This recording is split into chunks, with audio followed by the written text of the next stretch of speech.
Hello friends, hope you all doing well. So today here in this video I will discuss about the thyroid gland. This is the thyroid gland. I'll discuss about this gland. So thyroid gland. So thyroid gland is a endocrine gland. It's an endocrine gland and it's situated to the lower part of the front and sides of the neck. And it is present like a shield. You can say it's present like a shield which is clasping the trachea. This is the trachea. It is clasping the trachea and present like a shield. This is cricoid cartilage, this is trachea, thyroid cartilage, and it is the hyoid bone. So number one, situation and extent. Now this situation and extent.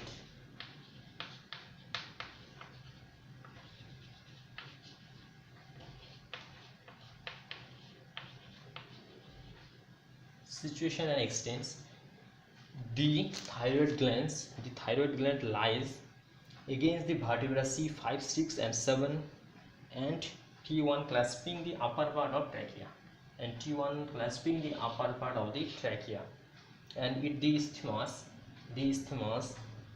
extends from the second to the third tracheal ring. And the size. Now the size of the thyroid gland, it's about 5 centimeter into 5 semi into 2.5 into 2.5 centimeters.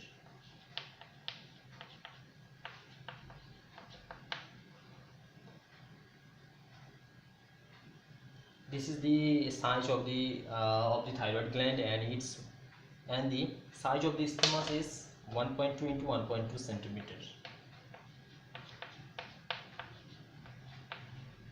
And weight is about 25 gram. And functions of this thyroid gland is the functions. Now let's talk about the functions of the thyroid gland. Now the functions.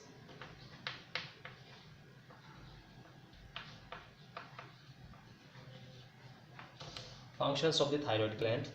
It controls the basal metabolic rate, or the BMR. Number one,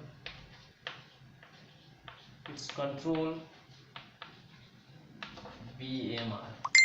It's control the BMR or basal metabolic rate, and it secrete different hormones like thyroxine hormone, and which is responsible for somatic and psychic growth. Secretes thyroxine.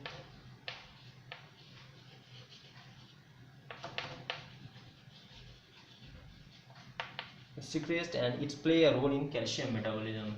It's play an important role in calcium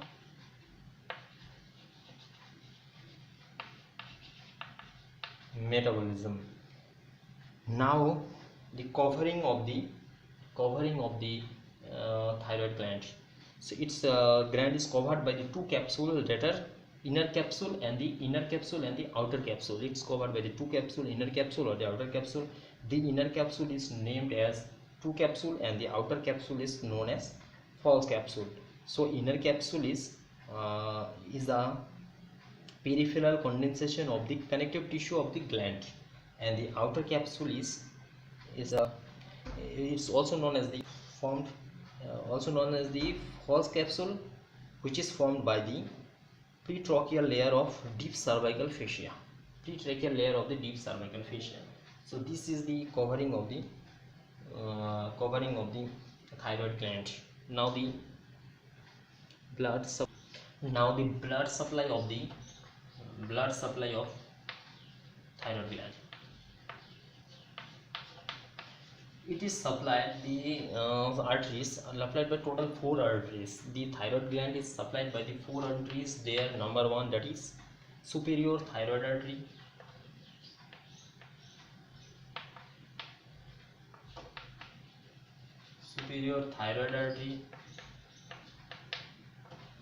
Number 2, that is inferior thyroid artery.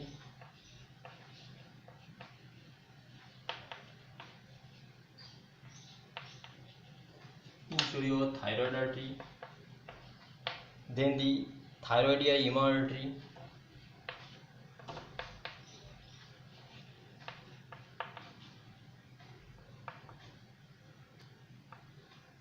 Ema artery. And the accessory artery. Number 4, that is accessory artery.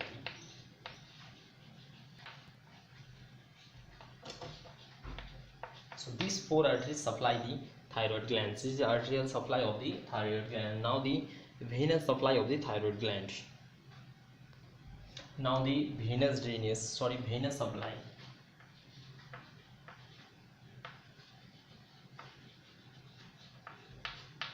Arterial supply. Now the venous supply of the thyroid gland, that is number 1, superior thyroid vein.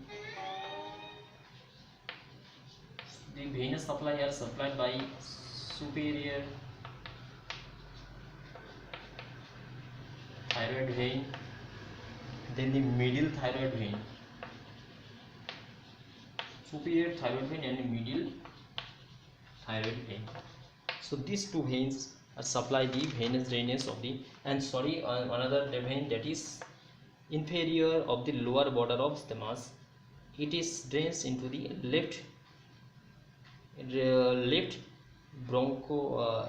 bronchocephalic vein, and the inferior of the lower border of the isthmus. Inferior of the lower border of the isthmus veins is drains into the left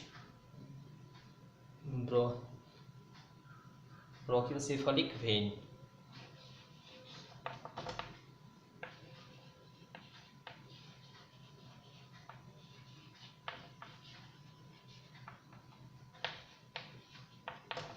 Brachiocephalic vein.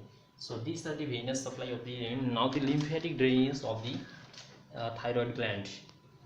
Now the lymphatic drainage.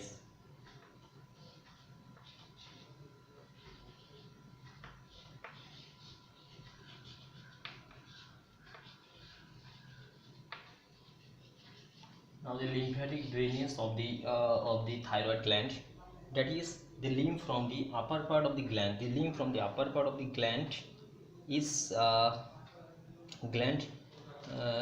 reaches the upper deep cervical lymph node. Reaches the upper deep cervical lymph node, and the lymph from the lower part of the thyroid gland reaches the lower deep cervical lymph nodes.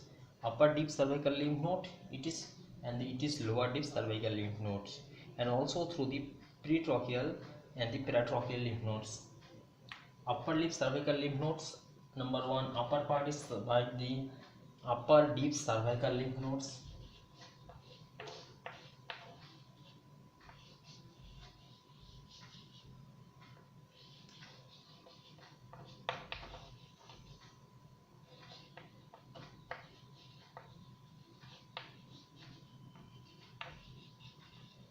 Nodes, and the lower part is the lower deep cervical lymph nodes.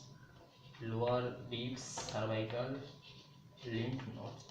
Okay, and also by the pretracheal and the paratracheal lymph nodes. Now the nerve supply of the thyroid gland. So now the nerve supply of the lymph nodes of the thyroid gland.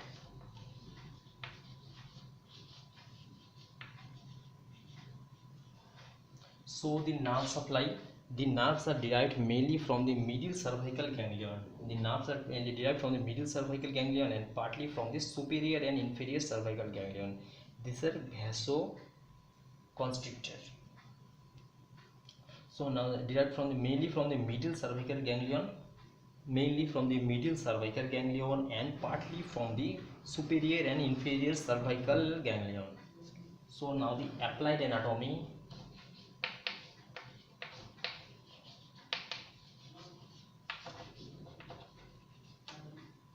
Applied anatomy of the thyroid gland.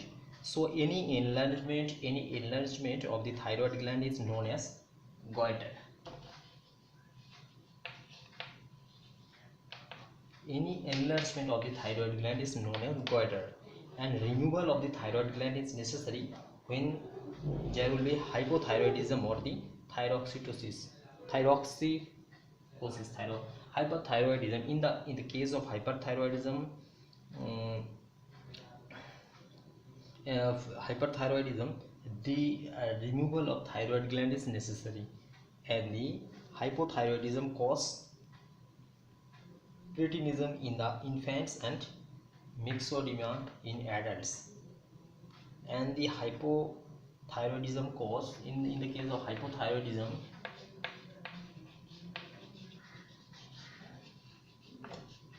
in the case of thyroidism, it's in male, and in the hypothyroidism, it's in the infant, it's cause creatinism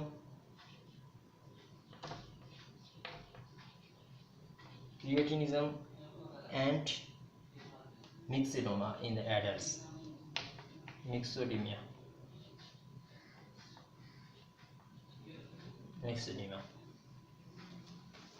So this was the applied anatomy of the thyroid gland. Thank you for watching this video, and please subscribe this channel if you like this video, please. Okay, thank you.